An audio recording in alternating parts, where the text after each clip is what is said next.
পরম প্রেম আমার শ্রী শ্রী ঠাকুরের চরণে আমার শতকোটি প্রণাম।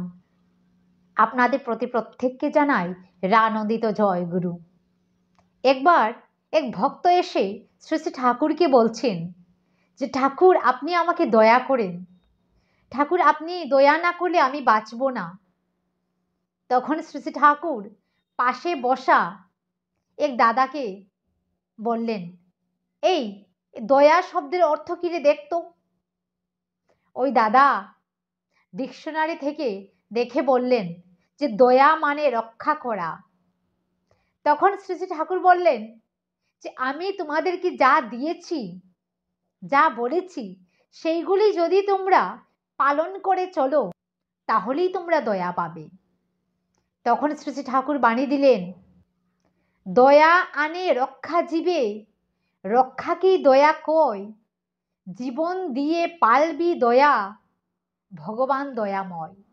আজকে যদি সৎসঙ্গ জগতে না আসতাম তাহলে এই দয়া কৃপা এসবের মানেই বুঝতাম না। ঠাকুর বলছেন কৃপা মানে করে পাওয়া। আমাকে যদি কিছু পেতে হয় তাহলে করতে হবে। করাই পাওয়ার জননী, না করে যে পেতে চাই, দুঃখ তার পিছে দায়। এটা কর্মজগৎ, এখানে কর্ম ছাড়া দ্বিতীয় কোনো রাস্তা নেই পাওয়ার। পূর্বতন যে অবতার পুরুষরা এসেছেন তারাও কিন্তু এটাই করিয়ে দেখিয়ে গেছেন।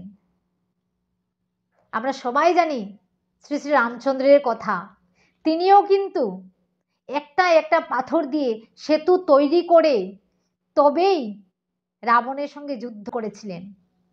তিনি চাইলেই কিন্তু পারতেন ছুমন্তর দিয়ে সীতাকে নিয়ে আসতে, কিন্তু না, তিনি দেখিয়ে দিলেন যে এটা কর্মজগৎ, কর্ম করেই তবেই পাবো।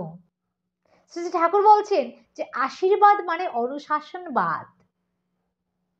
আমরা বলি না যে ঠাকুর তুমি আমাকে আশীর্বাদ করো, আমি যেন এটা করতে পারি ওটা করতে পারি। তো ঠাকুর বলছেন যে আশীর্বাদ মানে অনুশাসনবাদ। আমি যদি অনুশাসনবাদ হয়ে চলি তবেই আশীর্বাদ পাবো। ঠাকুর যে বিধি বিধান দিয়েছে, যে নিয়ম দিয়েছে, সেগুলি যদি আমি পালন করে চলি, মেনে চলি, তবেই আমি পাবো। তাছাড়া দ্বিতীয় কোনো রাস্তা নেই পাওয়ার। আজকে শ্রী শ্রী ঠাকুরের চরণাশ্রিত হয়ে বুঝতে পারলাম যে প্রকৃত ধর্ম কারে কয়। আমরা ভাবতাম যে হয়তো রোজ রোজ পূজা করছি তবেই আমরা দয়া পাবো, ঠাকুরের আশীর্বাদ পাবো, কিন্তু না।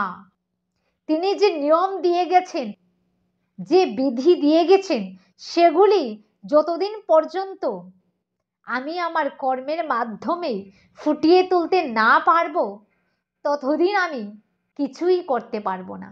তাই তো ঠাকুর বলছেন যে যতই তুমি করো পূজা ফুল তুলসী গঙ্গা জলে, অনুশীলনী কৌশল ছাড়া ফল পাবে না কোনো খালি। আমি যতই পূজা করি, যতই কীর্তন করি, যতই ধর্ম করি, কিন্তু যদি বাস্তবে সেটা আমার কর্মের মধ্যে ফুটিয়ে তুলতে না পারি, যদি সেটা আমার জীবনে বাস্তবায়িত করতে না পারি, তবে কিন্তু আমার ধর্ম করা হলো না।